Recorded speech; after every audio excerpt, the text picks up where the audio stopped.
Welcome to the Money Insights Podcast, where high-income earners come to learn wealth-building strategies that will take them from high income to high net worth.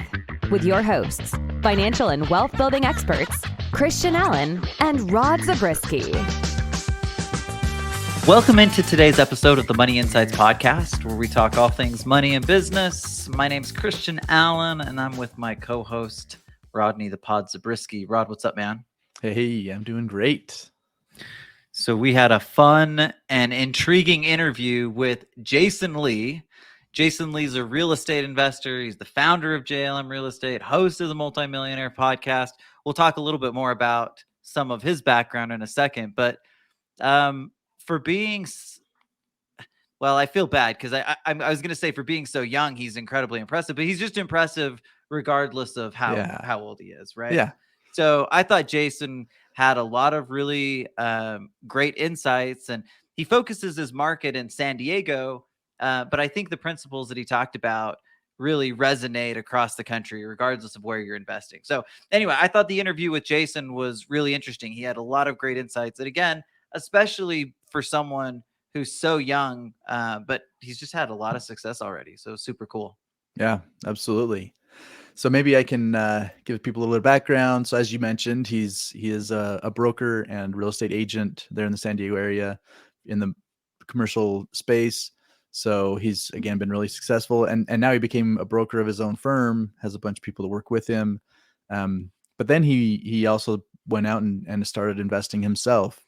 And I think from the interview today, people will find some really good nuggets. Anyone who invests in real estate or who wants to get investing in real estate will hear some cool things that could get you started or take you to another level if you're already in there. Okay, Rodney. Well, without further ado, let's get into our conversation with founder of JLM Real Estate and host of the Multifamily Millionaire Podcast, Jason Lee. Okay, we are very excited to have with us Jason Lee, real estate investor, founder of JLM Real Estate, and host of the Multimillionaire Podcast. Jason, what's up, man? Thanks for hanging out with us. We appreciate it. Hey, thanks for having me, Christian. Glad to be here. Oh, okay, so we're going to dive right in. And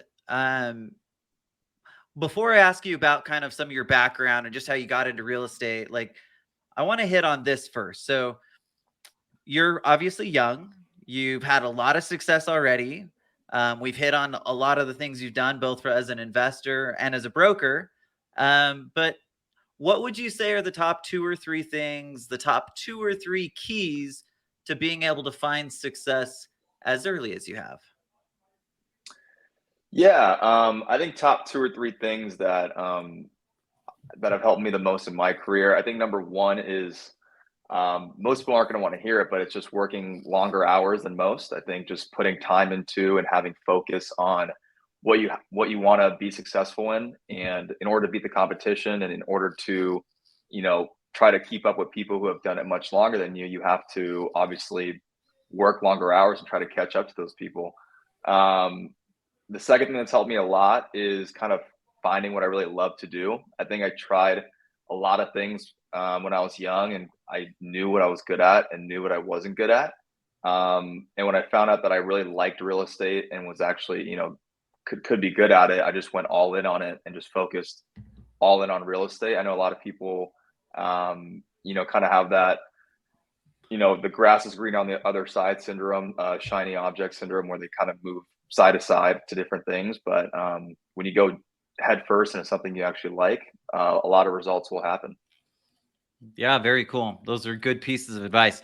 Tell us a little bit about how you got into just the real estate. Again, I know that it wasn't some like epiphany. It was just like it sounds like from stuff that I've listened to, but tell us the story about how you got into that and just kind of what piqued your interest. Yeah, it's a great question. The way I got into real estate was just honestly having like a quarter life crisis in college, I guess, and not knowing what I wanted to do. I thought, I wanted to be a doctor and pursue the science route, but I ended up absolutely hating it. And then like middle of the second semester of my sophomore year, after I took like the worst class of my life, organic chemistry, and you've taken it, how horrible that class is. After the final, I threw my book, into the trash can as hard as I could, and I said, I'm changing my major. I changed my major to communication, and talked to a lot of my friends. My fraternity, a lot of their parents were real estate people, finance people, owned businesses. I was like, well, they're doing something right because these kids all have a lot of money. So I wonder what's in this world. So I just started joining a lot of the clubs on campus, like, the finance club, real estate club, entrepreneurship club. And I really just fell into real estate by meeting my old mentor, my old company, who hired me on as an intern at his commercial real estate firm. And that firm sells multifamily properties, apartment complexes around San Diego County. Started there, got my license, and went full time. And, the rest is history. Very cool. Awesome. Okay, so you mentioned your mentor, and that can be a huge part of success is finding people that you can surround yourself with that are successful. So number one, how have you found people for the mentor? So you mentioned one, there may be others, and then any suggestions for how to be a good mentee? Yeah. I think to find a good mentor, you have to bring value to that person. So, if you just go around the internet asking, very successful people just to teach them what they've done, but you have nothing to offer in value, there's a very small chance you're gonna get any sort of response from that person. Yeah. Obviously from the first mentor I had that hired me to his firm, obviously the value I was going to bring him was I was going to make a ton of calls every single day and bring him leads and make him money to the firm. So I was going to bring, value that way. On the investing side, after I met a lot of clients who are very successful real estate investors in San Diego, I brought them a lot of value by bringing them good opportunities to purchase, to flip, to make money on. So after I'd done that, I brought them a lot of value. So I'd ask them exactly what they're doing, what their investment strategy was.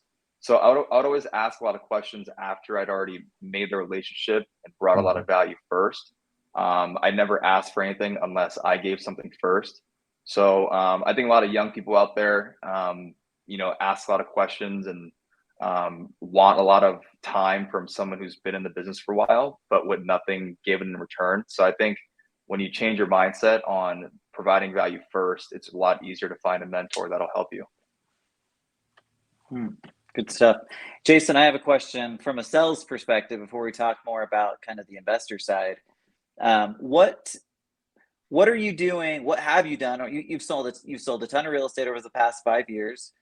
What are you doing different from other people who are also trying to sell real estate, right? Like maybe, and there's probably a lot of things, so you don't have to highlight everything, but maybe what are some of those things that you're like, okay, this is something I do that just most people either don't know to do or aren't willing to do? Yeah. I think one thing that's really helped is honestly having some sort of social presence online, like being active on LinkedIn, having a podcast, and just putting out content and informational content. I think the commercial real estate industry is a very archaic industry. There's not anyone that's like really out there making content in commercial real estate. There's a lot of realtors out there that are selling houses that are, making content and stuff like that. But in the commercial real estate space, brokers that sell like office buildings, apartment complexes, industrial buildings, like no one's really doing that stuff. So I think that's one way I've been able to build my brand and differentiate from my competition. But before that, I mean, the way I kind of got ahead of people at my company and other people that started when I started was I had a really good, system to make an X amount of calls and make an X amount of appointments. I think a lot of people, when they jump in, they don't know exactly how to like structure their workday. So, when I came into the office every single day, I would try to call new owners from 8 to 12, go to lunch. And then after that, I would try to find new buyers through, my databases, going online, CoStar, MLS, for about 3 hours. And then after that, I would, for the last like 3 or 4 hours, do follow-ups. So I think just talking to people all day long, combing that database and having a good list is extremely important. But having that mixed in with a little bit of an online presence has helped a lot. Awesome. So for people who want to now start investing in real estate, what advice do you have for people who they've been wanting to for a long time? They just have a hard time getting started. Like how do you overcome those kind of fears and self-defeating thoughts?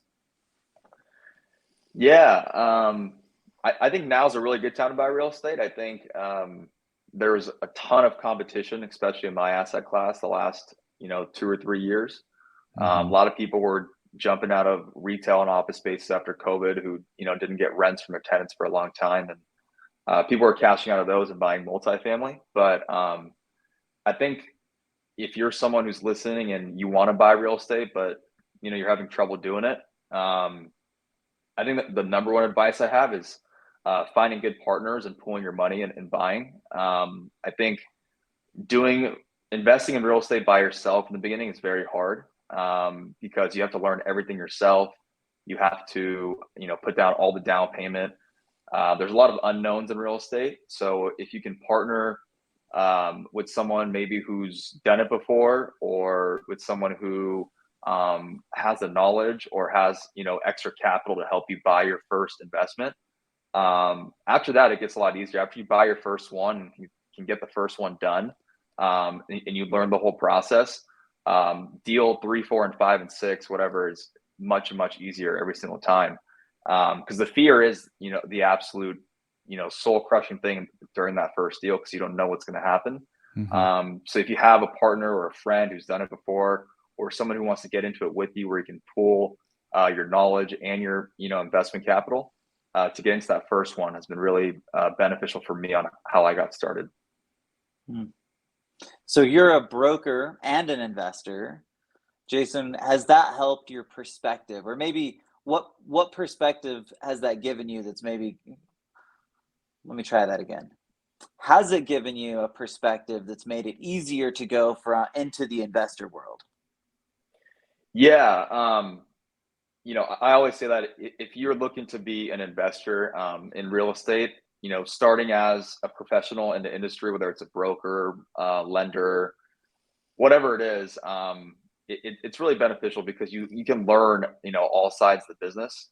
As a broker, I'm analyzing and underwriting deals all day long. I'm trying to find deals for my clients all day long. So now that I've done that for so long, I can see exactly what opportunities are good for me and what are not. I can see what a good deal is versus a bad deal that's not right for me. So I think just understanding deal knowledge, understanding how the numbers work as a broker really helped me kind of ease into being an investor. Like, it was much easier to kind of jump into that role. Yeah, that makes sense. It seems like a huge advantage, right? If you're already doing it, now you're like seeing what's happening with stuff that you're kind of creating. So you're just like, it just makes sense to take that next step and do it. Exactly. Very cool. So there are a lot of different ways to invest in real estate. You've already kind of hinted around a few of those, but what have you found the most success in? Yeah. The way that I've invested in real estate and how my partner and I grew our portfolio pretty fast is we bought properties at a very high leverage. I know it's not recommended by many people, but I was basically the one that found properties for a very big discount, 30 to 35% below market value.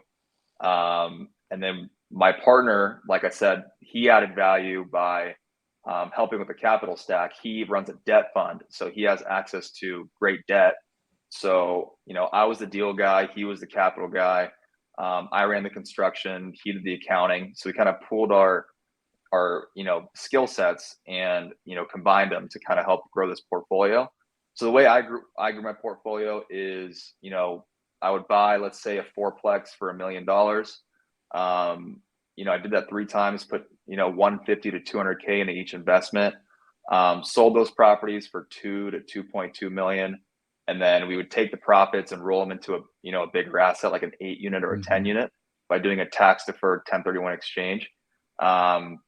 That's been my investment strategy. And then also, if we decide to keep the property, we can also do a cash out tax deferred refinance, where if you have a smaller loan on the property and you add value, you can get a much bigger loan and cash out the remaining equity in the deal if you added a lot of value and the property went up in value significantly.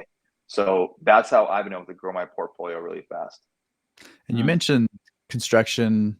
So you're doing a lot of that. You're buying, you're getting the discount. You're buying it with the intention of doing some of those upgrades.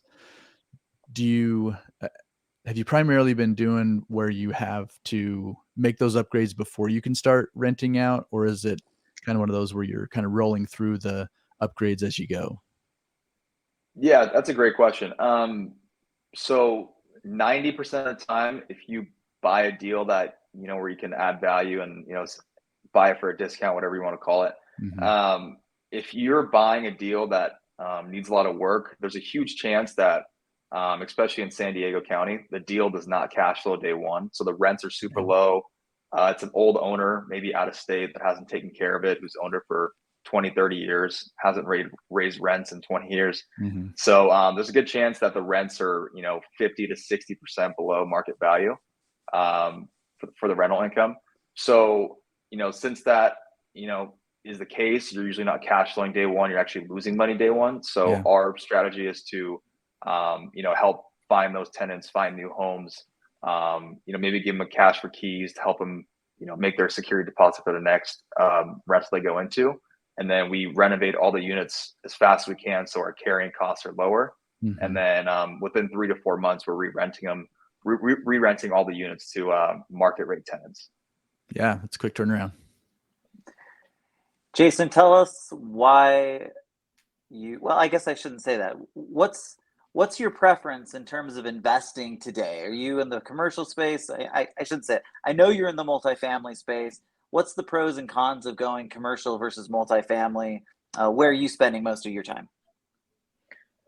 Yeah, something that most people don't know is that 1 to 4 units for multifamily, single family homes to fourplexes is considered residential. But Mhm. when you go 5 units and above, it's considered a commercial property and you get commercial financing on it. So the debt ends up being different. Um, but if you're comparing multifamily, to office, retail, industrial, there's a big difference right now. There's a lot of people that are trying to focus on industrial and multifamily. There's a lot more competition there. Me personally, I'm just in the multifamily space, but there's friends in the industry that are strictly office and retail investors, and there is a lot of opportunity in those asset classes because a lot of people aren't really looking for them. So if you're looking for a good high cash flow opportunity, usually office and retail have much better cash flow than multifamily or industrial. The cap rates tend to be a lot higher because there's inherently more risk because when you're trying to lease an office building, it could take you, anywhere from 1 to 2 years if you're not in a great location, because not everyone needs a business space, especially now. Just Right. like you guys, a lot of people are working from home, right? Mhm. But everyone needs a place to live. I mean, there's not enough housing. There's a huge housing crisis in California. So I'd say, multifamily is a much safer investment. But if you understand other asset classes in commercial real estate and you're interested in them, definitely gain that knowledge and learn from people because there is opportunity in any asset class, in my opinion. Yeah, well said. Okay, so when you get to see the way a lot of different people buy and own and hold and invest in properties, are there things that you've seen that you'd like to try that you haven't yet tried out? Oh yeah, that I haven't tried yet. I mean, I would love to get more into the industrial space. I think it's a very interesting asset class. Mhm. I mean, when Amazon is your tenant, that's a pretty safe bet that they're going to pay rent for a long time, right? Yeah. But I just don't know much about it. I know there's a lot of people who've had a lot of success in it, brokers, investors, etc. So that's a space I would love to get into. Just starting now to get into the commercial financing space. Hired some commercial loan officers to join JLM Real Estate, and that's been really fun learning more of the financing side. But yeah, always looking for new opportunities. Oh, very cool. So I listened to one of your started listening to one of your podcasts, and I'm curious, Jason, and you hit on this earlier, but can you expound on the idea that now is the best time to invest in real estate? Yeah, I think now, I mean, that comes from people that are much smarter than me, people who've been in the game much longer than me. So I'm not just talking out of my rear end when I say that. I'm just listening to people that are a lot smarter than me. The reason why people are telling me that is because, they're seeing a lot less competition, and they know that with less competition, less demand, that values, have to come down a little bit, especially with rising interest rates. When interest rates go up, that lowers your cash flow, your overall return. So the cap rate, which is in layman's terms, is your return if you paid all cash for the property. So if you bought $1 million property and you're buying a 5 cap, that will yield a 5% return on cash flow if you paid all cash for it. So when your cap rate goes up, it has an inverse relationship with value. So when your cap rate goes up, let's that same property to 5 cap is now 6%. That property is no longer worth $1 million. It's worth anywhere, I think, between 800 to 900,000. I don't know the math on that one, but the values go down significantly as cap rates go up, and cap rates go up when interest rates go up. So when that happens, values are coming down. There's less competition in the market, but we're also in an area, San Diego and other great markets, like in Utah or Phoenix, Seattle, Chicago, all those big Class A cities, they have, still a very, very strong rental market. There's not enough supply for housing for good multifamily. So when you take in the fundamentals of multifamily real estate with great rental income, which lowers your risk significantly, also paired with less competition, rising interest rates, people being scared, sitting on the sidelines, that gives an opportunity for people who are trying to get into real estate or buy more real estate to have a really good opportunity to buy good deals, because the fundamentals are still there. The only bad fundamental is rising interest rates, but from a supply and demand standpoint for people who are looking to live in your unit, the economics of certain locations. I'm not saying all areas are good to buy multifamily right now. Some aren't. But that's why people are saying that it's a great time to buy real estate. How about rents? So I know because of inflation, because of a lot of different factors, a lot of things you've talked about in terms of shortage of housing units, etc. Rents have gone up significantly over the last couple of years. What do you foresee moving forward? Do you see that trend continuing, or do they level out? Do they even come down a little bit? What do you think? Yeah,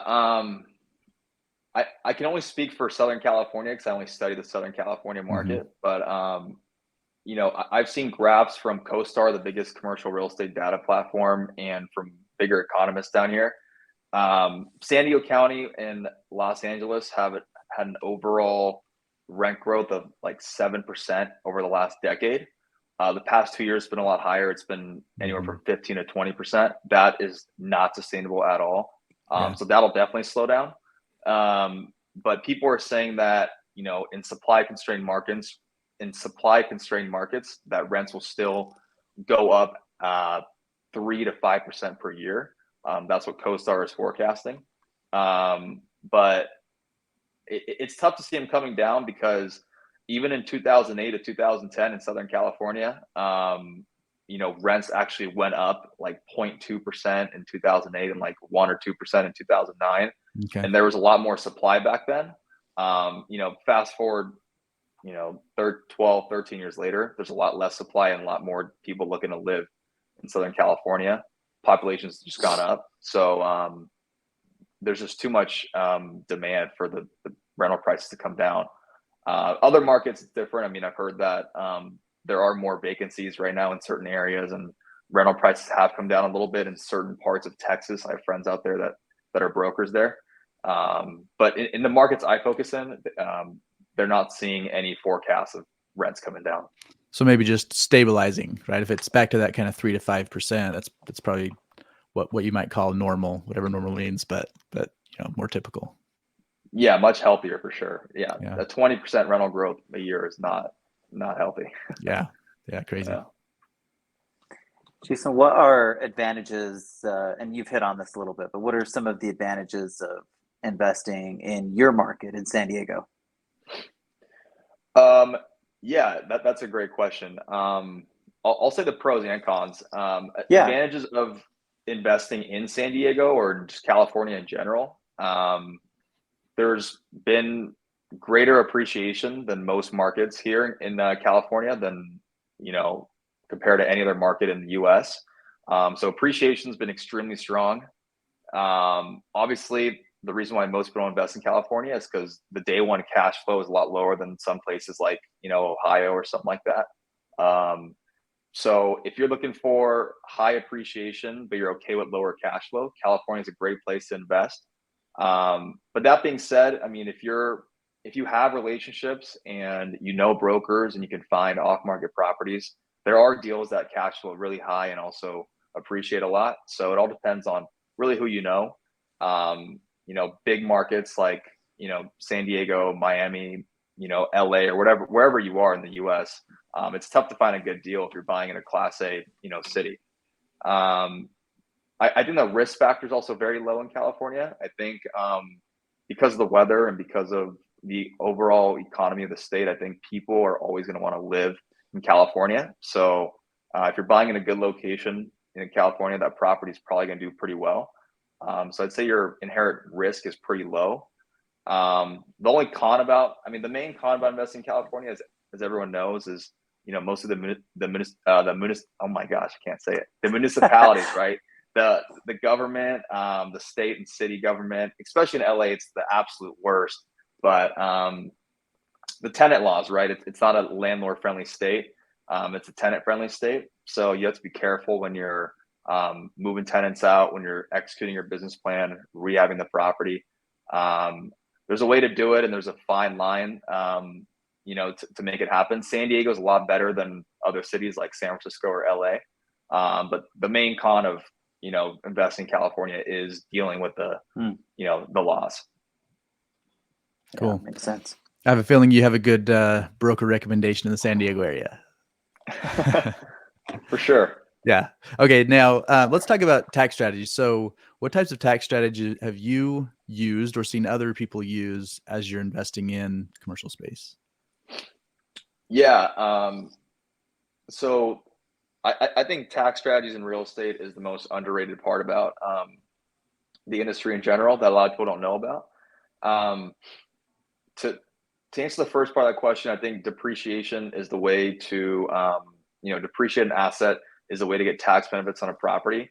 And for those who don't understand what depreciation is in real estate, it's when basically you can deduct the land value, the building value minus the land value. You can deduct a building value for 27 and a half years. So let's say you buy $1 million property and your building value is $750,000. You can depreciate that $750,000 over 27 and a half years. And the math comes down to, I don't know, like $30,000 a year. So you can deduct, call it $30,000 a year off of your yearly tax returns to offset your ordinary income from like a W-2 or your business. But where that really becomes much more beneficial is you can actually use something called cost segregation, where you can accelerate that depreciation over 5 to 10 years, even some properties 1 to 3 years. But basically now you can take that $750,000 and depreciate it over 10 years. So now you're getting a tax credit or a deduction of $75,000 a year just for owning that piece of real estate. So if your property cash flows $36,000 that year, but you can deduct $75,000, you can deduct almost $40,000 from your ordinary income, and on your K1 or on your tax return from your property, you'll show a loss, but you actually made a gain, but on paper it shows as a loss. So that's the most powerful part of investing in real estate. I mean, that's how the big guys like Donald Trump, Donald Bren, those guys, that's how they don't pay income tax, because they have so much depreciation from their assets. I mean, I think my business last year, netted like 1.5 million, and we paid, 0 federal income tax because of the depreciation from our property. So I think it's the most powerful way to utilize real estate to, offset your income.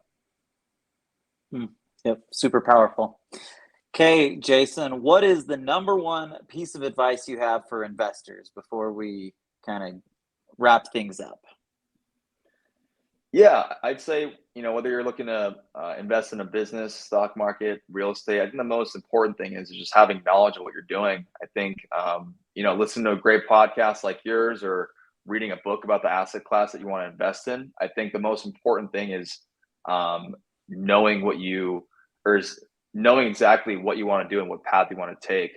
And make sure you enjoy it. I think if you don't enjoy what you invest in, you're not going to have fun with it. I think investing should be fun. I think if you hate investing in an asset class, it just doesn't make sense to me personally.